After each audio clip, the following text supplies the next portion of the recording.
వారంలో 6 రోజులు పనిచేస్తూ ఆదివారం కోసం కొన్ని కోట్ల మంది ఉద్యోగులు ఎదురు చూస్తుంటారు. ఉద్యోగంలో ఉండే ఒత్తిడి నుంచి కాస్త ఉపశమనం పొందేందుకు సండే కోసం అంతలా వెయిట్ చేస్తూ ఉంటారు. కానీ ఆ ఒక్క సండే ఇలా వచ్చి అలా వెళ్ళిపోతుంది. ఇక సాఫ్ట్వేర్ వాళ్ళైతే వారంలో 2 రోజులు సెలవు ఉంటుంది, శని ఆదివారాలు. కానీ మిగిలిన 5 రోజుల్లో వారికి తలబద్దలయ్యేంత పని ఉంటుంది.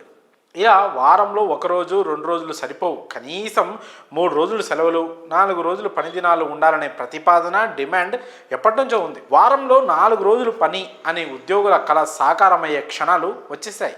అయితే ఇది మన దేశంలో కాదు, యూకేకి చెందిన కొన్ని కంపెనీలు పని దినాలు సెలవులపై కీలక నిర్ణయం తీసుకున్నాయి. ఎలాంటి వేతనం కోత లేకుండా శాశ్వతంగా వారానికి 4 పని దినాలను అమలు చేస్తున్నాయి. పేరొందిన పలు చారిటీలు, మార్కెటింగ్, టెక్నాలజీ సంస్థలు సహా దాదాపు 200 కంపెనీలు ఈ విధానంలోకి మారినట్లు బ్రిటన్ మీడియా పేర్కొంది. 4 డే వీక్ ఫౌండేషన్ చేసిన సర్వేలో భాగంగా ఈ విషయం వెల్లడైనట్లు ఆ కథనాలు పేర్కొన్నాయి. తాజాగా పని విధానంతో ఈ కంపెనీల్లో పనిచేస్తున్న 5,000 మంది ఉద్యోగులు లబ్ధి పొందనున్నారు. దీనిపై 4 day week foundation campaign director Joe Ryle మాట్లాడుతూ 9 to 5 జాబ్, వారానికి 5 రోజుల పని అనేవి 100 ఏళ్ల కిందటి విధానాలు. ప్రస్తుత అవసరాలకు ఇవి పనిచేయవు. మనం అప్డేట్ అవ్వాల్సిన సమయం వచ్చేసింది. వారానికి 4 రోజుల పని విధానంతో ఉద్యోగులకు ఎక్కువ ఖాళీ సమయం అందుబాటులో ఉంటుంది. దానివల్ల ప్రజలు సంతృప్తికర జీవితాలను గడిపేందుకు స్వేచ్ఛ లభిస్తుందని ఆయన అభిప్రాయపడ్డారు. తొలుత ఈ వారానికి 4 రోజుల పని విధానాన్ని బ్రిటన్లో దాదాపు 30 మార్కెటింగ్, అడ్వర్టైజింగ్, ప్రెస్ రిలేషన్స్ సంస్థలు అమలు చేశాయి. ఆ తర్వాత 29 చారిటీలు, 24 టెక్నాలజీ, ఐటీ, సాఫ్ట్వేర్ సంస్థలు, 22 మేనేజ్మెంట్, కన్సల్టింగ్ సంస్థలు కూడా ఇదే బాట పట్టినట్లు సర్వేలో వెల్లడైంది. అత్యధికంగా లండన్లో 59 కంపెనీలు ఈ నూతన పని విధానాన్ని అనుసరిస్తున్నాయి. మరి త్వరలోనే ఈ విధానం మన దేశంలో కూడా అమలు చేస్తే బాగుంటుంది కదూ. మరికెందుకు ఆలస్యం, 4 days work in a week అనే సోషల్ మీడియా ఉద్యమాన్ని మొదలుపెట్టేయండి. అలాగే వారానికి 4 రోజుల పని, 3 రోజుల సెలవుపై మీ అభిప్రాయాలను కామెంట్స్ రూపంలో తెలియజేయండి. ఈ రోజుల్లో ప్రభుత్వ ఉద్యోగం రావడం ఎంత కష్టమో ప్రత్యేకంగా చెప్పాల్సిన పని లేదు. ఏళ్ల తరబడి ప్రభుత్వ కొలువులే లక్ష్యంగా పుస్తకాలతో కుస్తీ పడుతున్న వారెందరో.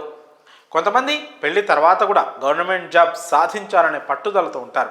అలాంటి ఓ మహిళ బాగా ప్రిపేర్ అయ్యి ప్రభుత్వ కొలువు సాధించాలనే తన కోరికను తన భర్తకు చెప్పింది. అతను కూడా సరే అని తన భూమిని 15 లక్షలకు తాకట్టు పెట్టి మరీ తన భార్యను చదివించాడు. ఎటకేలకు ఆమె రైల్వేలో గ్రూప్ డి ఉద్యోగం సాధించింది. ఆ తర్వాత ఆమె బుద్ధి మారింది. ఉద్యోగం వచ్చి రాగానే భర్తను దూరం పెట్టడం మొదలుపెట్టి చివరికి అతన్ని వదిలించుకోవాలని డిసైడ్ అయ్యింది. తన కష్టంతో ఈ ఉద్యోగం సాధించిన తన భార్య తీరుకు ఆ భర్త ఆశ్చర్యపోయాడు. ఉద్యోగం వచ్చిందనే పొగరు చూపిస్తున్న తన భార్యకు బుద్ధి చెప్పాలనుకున్నాడు. అసలు ఆమెకు ఉద్యోగం ఎలా వచ్చిందనే అసలు నిజం రైల్వే జనరల్ మేనేజర్ విజిలెన్స్ వాళ్లకు ఫిర్యాదు చేశాడు. అంతే, వెంటనే ఆమెను రైల్వే అధికారులు సస్పెండ్ చేశారు. ఇంతకీ ఆమెకు ఆ ఉద్యోగం ఎలా వచ్చింది, ఆమె భర్త ఏం చెప్పాడు అనే వివరాలను ఇప్పుడు మనం క్లియర్గా తెలుసుకుందాం. రాజస్థాన్లోని కోటాకు చెందిన మనీష్ మీనా, సప్నా మీనా దంపతులు 2019లో Sapna Meena railway group D పరీక్షల్లో విజయం సాధించి రైల్వే జాబ్ సంపాదించింది.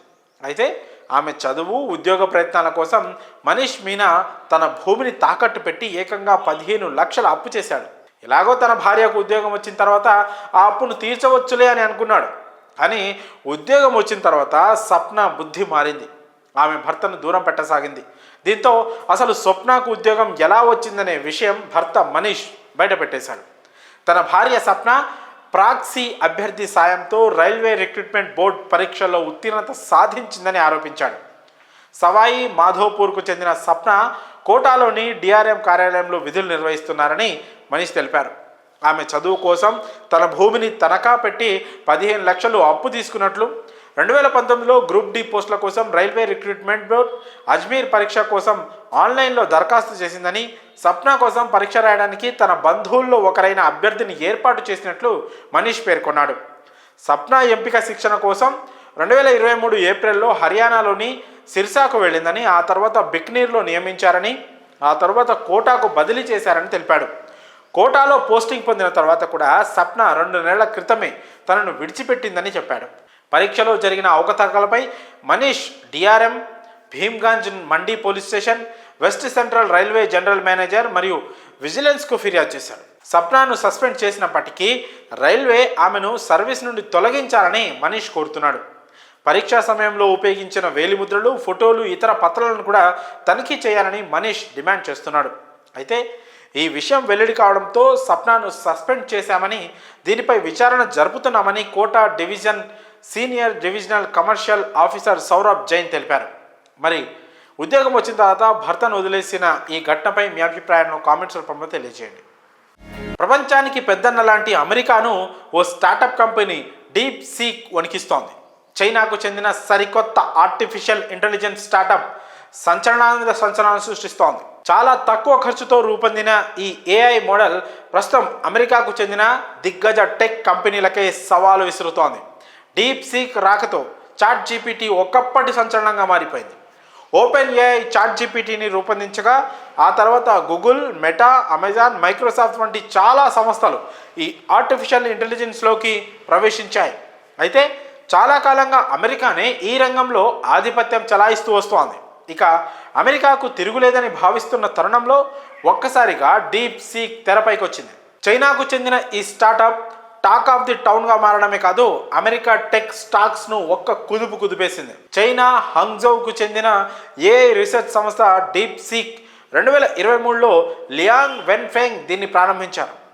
ఇక్కడి ప్రముఖ యూనివర్సిటీల నుంచి గ్రాడ్యుయేట్లతో ఒక బృందం ఏర్పాటు చేసుకున్న ఈ సంస్థ ఇప్పుడు R1 పేరుతో ఏఐ మోడల్ ఆవిష్కరించింది. అయితే ఇది పూర్తిగా ఫ్రీ. ఫుల్ అడ్వాన్స్ ఏఐ మోడల్స్ను ఇలా ఉచితంగా అందించడం నిజంగా విశేషమే. మిగతా ఏఐ మోడల్స్ అయిన ఓపెన్ ఏఐ, క్లౌడ్ సొనెట్ ఇందుకోసం సబ్స్క్రిప్షన్ రూపంలో కొంత మొత్తాన్ని వసూలు చేస్తున్నాయి. కానీ డీప్ సీక్ అలాంటిదేం వసూలు చేయడం లేదు. వినియోగదారులకు పూర్తి ఉచితంగా అందుబాటులో ఉంది. భవిష్యత్తు ఏఐ టూల్స్దే అని భావిస్తున్న టెక్ కంపెనీలు వాటిపై భారీగా ఖర్చు చేస్తున్నాయి. తమ బడ్జెట్లో వీటి కోసం ప్రత్యేకంగా నిధుల్ని కూడా కేటాయిస్తున్నాయి. ఇప్పటికే లేటెస్ట్ ఏఐ మోడల్స్ తయారీ కోసం గూగుల్, ఓపెన్ ఏఐ, మైక్రోసాఫ్ట్ వంటి సంస్థలు $1 బిలియన్ కొద్దీ ధారపోస్తున్నాయి. ఈ సమయంలో డీప్ సీక్ కేవలం $6 మిలియన్ ఏఐ మోడల్ను రూపొందించింది. ఇతర కంపెనీలు దీనికంటే దాదాపు 30 రెట్లు ఎక్కువ ఖర్చు చేస్తున్నాయి. ఓపెన్ ఏఐ 01 మోడల్తో పోలిస్తే కోడింగ్, రీజనింగ్, మ్యాథమెటిక్స్ వంటి అంశాల్లో సమాన పనితీరును కనబరిచింది. ఇప్పుడు దీన్ని వాడిన వారు ఇతర ఏఐ మోడళ్ల కంటే మెరుగైన పనితీరు కనబరుస్తుందని చాలామంది సోషల్ మీడియాలో పోస్ట్ చేయడంతో డీప్ సీక్ గురించి పెద్ద ఎత్తున చర్చ నడుస్తోంది. యాపిల్ యాప్ స్టోర్లో కూడా డీప్ సీక్ దూసుకెళ్తోంది. బ్రిటన్, అమెరికా, చైనాలో టాప్ ఫ్రీ అప్లికేషన్ లిస్ట్లో ఓపెన్ ఏఐని అధిగమించింది డీప్ సీక్. అమెరికా టెక్ ఇండస్ట్రీని ఒక కుదిపింది. ఇంకా ఎన్విడియాతో చూస్తే తక్కువ అడ్వాన్స్ కలిగిన చిప్స్తోనే తాము ఈ ఏఐ మోడల్స్ రూపొందించామని కంపెనీ వెల్లడించడం ఇందుకు కారణం. ఈ క్రమంలోనే జనవరి 27 సెషన్లలో ఎన్విడియా షేరు ఏకంగా 17% పడిపోయింది. మార్కెట్ విలువ ఏకంగా $593 బిలియన్ తగ్గింది.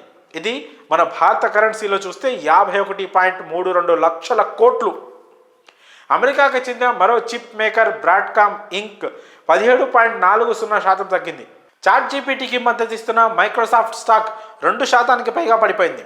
గూగుల్ మాతృ సంస్థ ఆల్ఫాబెట్ 4.2% తగ్గింది. ఇలా యుఎస్ టెక్ స్టాక్స్ చాలా వరకు పడిపోగా లక్షల కోట్ల సంపద ఆవిరైపోయింది. అయితే ఈ డీప్ సీక్ అనే ఏఐ టూల్ను ఎలా వినియోగించాలనేది ఇప్పుడు మనం తెలుసుకుందాం.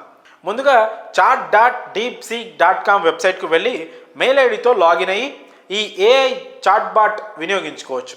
అక్కడ డాల్ఫిన్ లోగోతో కూడినటువంటి చాట్ జీపీటీ పేజీ ఓపెన్ అవుతుంది. ఇక్కడ యాప్, వెబ్ పేజీ, ఏపీఐ రూపంలో అందుబాటులో ఉంటుంది. ఇంటర్ఫేస్ పరంగా చూస్తే ఇది చాట్ జీపీటీని పోలి ఉంది.